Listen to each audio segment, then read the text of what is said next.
Hey everybody, welcome to week 2 of our class. This week, for Monday, which this post is for, we're going to look at Chapter 3 in your textbook, Authority and Language. Specifically, we're going to be looking at the Spoken and Written Norms chapter. So a few things I want to point out here. Well, first of all, this is a short chapter, which is really great. It's only 12 pages long. But this is a really important chapter.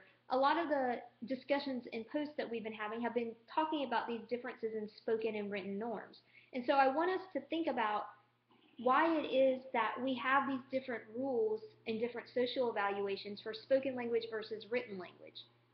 The chapter starts out by saying basically that there's more variability in spoken language than written language. That is, we tolerate more variability and more variability exists in spoken and written language.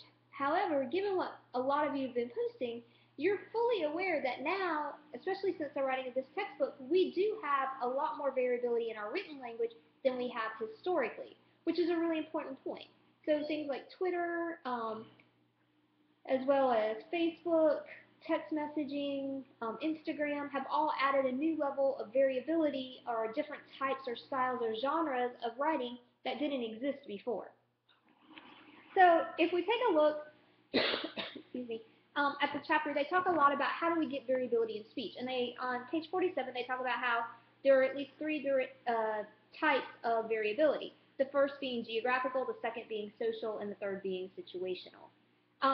They go on to talk about, on page 47, people who wanted language to be standard. They talk a lot about Samuel Johnson, Jonathan Swift, and how the arguments they made that if we did have a codified written system, language would be more durable. While we can't disagree with that, be aware, though, that durability in language is an issue that language will persist regardless of how codified the system is. But there are a few things that we need to point out. In section 3.2, which starts on page 48 and continues on for a few pages, they talk about language change and language maintenance. Now, we do know that language changes in 2 ways or for 2 reasons. There are internal language changes, which are changes that are internal to the system. Sound shifts. If you've taken history of the English language, English 453, you know we have things like the Great Vowel Shift, where internally, like, the parts and components of a system change. Also, though, we have social change, and social change has a really strong effect on language change. So that's another feature that has happened. Now, really how language changes a lot of the time is the doing of language. That is, the way that we do language causes language to change. And I want us to keep that in mind. That is, with us interacting with other people, we do force language change. The thing, though, that I want us to always come back to is the fact that language change is not chaos. It's pattern, predictable, rule governed. That is, languages change in similar ways all the time. So I want us to keep that in mind. If you look at page 49, they talk a little bit about maintenance of language versus change.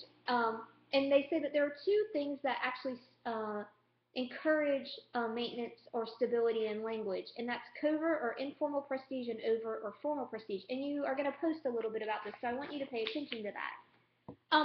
The other thing that they talk a lot about in this chapter is spoken English and then the effects of literacy on spoken English.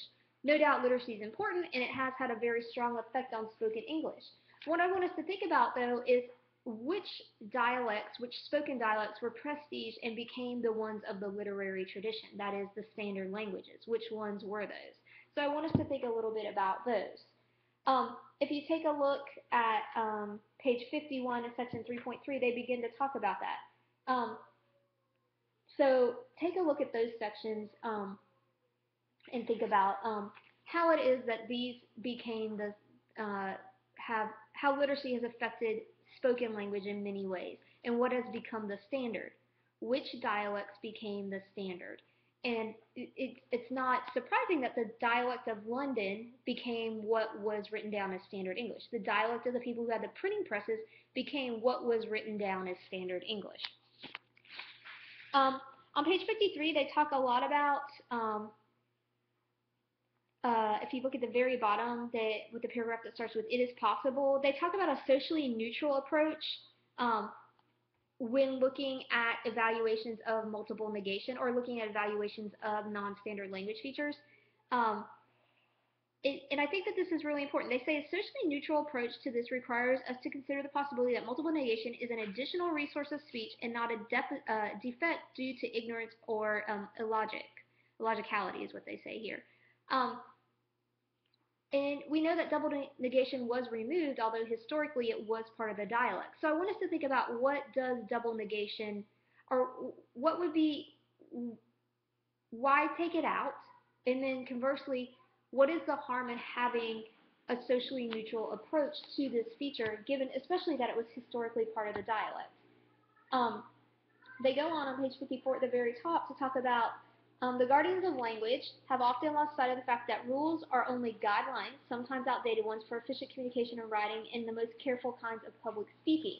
What they want to point out here is that these are only rules for particular types of language use. And if you think about it, very formal speaking and particular types of writing, which is actually a very small amount of the type of communication that we do. Even what I'm doing right now for you is not formal speech. It's informal. Most teaching is informal. So keep that in mind.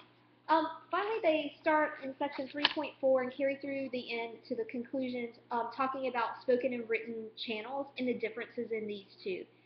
So I want for you to spend some time in this section looking at what are the differences in spoken and written norms. What are the characteristics of each and what makes them different? Yes, there are areas of overlap, but there are areas that make them different, and you're going to be posting about this, and I'll be responding to it in your daily post. As always, let me know if you have any questions or concerns, and I will be posting more online for you.